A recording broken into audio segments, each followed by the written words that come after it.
Maori गुरु friends, आज का video काफ़ी इंपॉर्टेंट है क्योंकि कल ही एमसीसी का ब्राउचर रिलीज़ हुआ है जिसमें कि एमसीसी की काउंसलिंग में इस बार काफ़ी चेंजेस हुए हैं। उन चेंजेस की वजह से आपके स्टेट कोटा और ऑल इंडिया कोटा के कट ऑफ पे क्या प्रभाव पड़ेगा और किस तरह से आप डिसीजन ले सकते हैं, क्योंकि काउंसलिंग में डिसीजन लेना बहुत ज़्यादा इंपॉर्टेंट होता है कि स्टेट कोटा में मूव करना है या ऑल इंडिया कोटा में मूव करना है। अब थोड़ा सा इन्होंने कॉम्प्लेक्स बना दिया है कि यहाँ पे बच्चे अब कंफ्यूज हो सकते हैं कि क्या करें, कैसे करें और कैसे काउंसलिंग को अप्रोच करें। देख लेते हैं इस वीडियो में। फर्स्ट टाइम अगर चैनल पे आए तो सब्सक्राइब कीजिए, वीडियो को लाइक कीजिए और शेयर कीजिए। फ्रेंड्स, जो इस बार चेंजेस हुए हैं उनमें से पहला चेंज ये है कि इस बार राउंड 1, राउंड 2, राउंड 3 और स्टे काउंसलिंग तीनों में आप इस बार रजिस्ट्रेशन कर सकते हैं। ठीक है, राउंड 1 से राउंड 2 में आप अपग्रेड कर सकते हैं। ठीक है, राउंड 2 से राउंड 3 में आप अपग्रेड कर सकते हैं। मींस ये दोनों डिफरेंट चीज़ें हैं। राउंड 1 से राउंड 2 में अपग्रेड करिए या फिर राउंड 2 में अगर फ्रेश सीट मिलती है तो राउंड 2 से राउंड 3 में अपग्रेड करिए। दो टाइप का आपको अपग्रेडेशन इस बार एमसीसी दे रहा है। राउंड 2 की सीट को आप छोड़ भी सकते हैं राउंड 2 के अलॉटमेंट के कुछ दिन बाद, जैसा कि यहाँ पे मेंशन भी है, वो आप कर सकते हैं।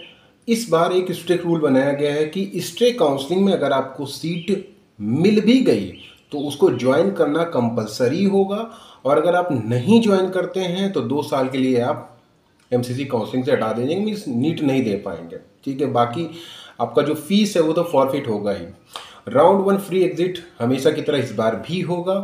राउंड 2 में अगर आप सीट लेके ज्वाइन करके छोड़ते हैं तो फिर फॉरफिट होगा, मतलब आपका सिक्योरिटी मनी जाएगा। ठीक है, अगर राउंड 1 राउंड 2 में आपको सीटें नहीं मिली, ठीक है, तो आपको मॉपअप में रजिस्ट्रेशन करने की कोई ज़रूरत नहीं है। ठीक है, राउंड 1, राउंड 2, राउंड 3 या फिर किसी में भी सीट नहीं मिली तो स्टे में आपको रजिस्ट्रेशन करने की ज़रूरत नहीं है। अगर आपको मॉपअप में सीट मिल गई है, ठीक है, और आप उसको नहीं ज्वाइन करते हैं, ठीक है, तब भी आपकी फॉरफिट हो जाएगी फीस और आप फर्दर काउंसलिंग के लिए इनएलिजिबल हो जाओगे। यहाँ पे फर्दर काउंसलिंग मतलब नेक्स्ट स्टेप आपका स्टे काउंसलिंग होता है ऑल इंडिया कोटा की। अब ये जो मेन पॉइंट यही है कि स्टे काउंसलिंग के बाद इस बार शायद ही एक भी सीट नहीं बचेगी, क्योंकि जिसको डिबार्ड होना होगा 2 साल के लिए नीट के लिए वही जाएगा स्टे काउंसलिंग में अपीयर होने। और round 1, round 2, round 3 state quota, round 1, round 2, round 3 all India quota, ये तीनों मिला के जितने भी कैंडिडेट्स की लिस्ट होगी वो सारी पब्लिश कर देगा एमसीसी, और उसमें जितने भी कैंडिडेट्स होंगे अगर वो स्टे काउंसलिंग में अपीयर हो रहे होंगे तो उनको वो ऑटोमेटिकली डिबार्ड कर देगा, मीन्स वो नहीं ले पाएंगे। मतलब स्टे काउंसलिंग में इस बार कम स्कोर के बच्चे, काफ़ी कम स्कोर के बच्चे आ सकते हैं।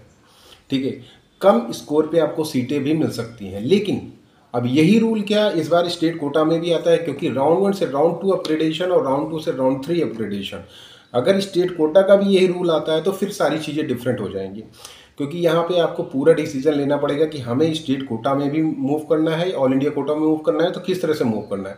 मान लीजिए आपने राउंड 2 में सीट ली और सोचा राउंड 2 से आप अपग्रेड कर दीजिए मॉपअप में, ठीक है, लेकिन आप यहाँ पे आएंगे, डॉक्यूमेंट देंगे, ठीक है, डॉक्यूमेंट सबमिट करेंगे, डॉक्यूमेंट वहाँ पे रहेगा, और तब तक अगर आपके स्टेट कोटा राउंड 2 में आपको अच्छा सीट मिल गया तो आप स्टेट कोटा राउंड 2 में कैसे जाएंगे, ये भी एक प्रॉब्लम होगी। अब ये देखना पड़ेगा कि इस बार क्या डॉक्यूमेंट सबमिट होंगे या नहीं होंगे। वैसे डॉक्यूमेंट आपको ओरिजिनल ले जाने पड़ते हैं। ओरिजिनल डॉक्यूमेंट आपको हर जगह काउंसलिंग में जब भी आप ज्वाइन करने जाते हो तो आपको ले ही जाने होते हैं।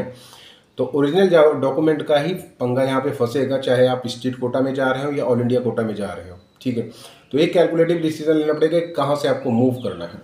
ठीक है, ये एक इम्पॉर्टेंट बात है आप लोगों के लिए, क्योंकि आपको अब हर बार की तरह इस बार कुछ बच्चे होंगे जो राउंड 2 से लेके राउंड 3 में अपग्रेडेशन चूज़ कर सकते हैं, लेकिन उनको भी सावधानी बरतनी पड़ेगी कि अगर आपको स्टेट कोटा में से मतलब नहीं है तब आप राउंड 2 से राउंड 3 में अपग्रेड कर दें, और आपको स्टेट कोटा से अगर उम्मीद नहीं है तो अगर आपको लगता है स्टेट कोटा में भी आपको अच्छी सीटें मिल सकती हैं, मॉपअप में मिल सकती हैं, तो फिर आप 2 ड्यूल सिनेरियो से चलेंगे तो फिर वो आपके लिए अच्छा नहीं हो सकता है। क्योंकि इधर या अगर आप मान लीजिए मॉपअप में आपको सीट अलॉट हो गई ऑल इंडिया कोटा में और आपको वो सीट पसंद नहीं, तो मान लीजिए आपने उसको छोड़ दिया, फॉरफिट हो गई आपकी फ़ीस। और आपने डॉक्यूमेंट ले लिया, ठीक है, स्टेट का मॉपअप हुआ, वहाँ पे आपको अच्छी सीट मिली, लेकिन उस पर्टिकुलर ड्यूरेशन में जब भी ऑफलाइन काउंसलिंग स्टेट कोटा की होती है तब आपके पास ओरिजिनल डॉक्यूमेंट्स होने चाहिए। अब यहाँ पे किस तरह से काउंसलिंग शेड्यूल होगा ये भी एक मैटर करेगा स्टेट कोटा और ऑल इंडिया कोटा का, क्योंकि मॉपअप में अगर आप रिज़ाइन करते हैं ऑल इंडिया कोटा में तो आपको डॉक्यूमेंट कब मिलते हैं, कैसे मिलते हैं, और वो डॉक्यूमेंट अगर आप लेके जाएंगे स्टेट कोटा में तभी आप वहाँ पे मॉपअप में काउंसलिंग के लिए एलिजिबल होंगे। तो ये सारी चीज़ें हैं, ये सब चीज़ें ध्यान में रख के ही आप काउंसलिंग में अपीयर होइएगा। ये कुछ चेंजेस जो एमसीसी ने इस बार कर दिए हैं, बेसिकली राउंड से राउंड 2 अपग्रेडेशन, राउंड 2 से राउंड 3 अपग्रेडेशन, और इस बार कोई भी सीट वेस्ट नहीं जाएगी। ये मान के चलिए एक भी सीट वेस्ट नहीं जाएगी, क्योंकि जो जाएगा स्टेट काउंसलिंग में उसको सीट लेनी ही लेनी है, नहीं तो 2 साल के डिबारमेंट हो।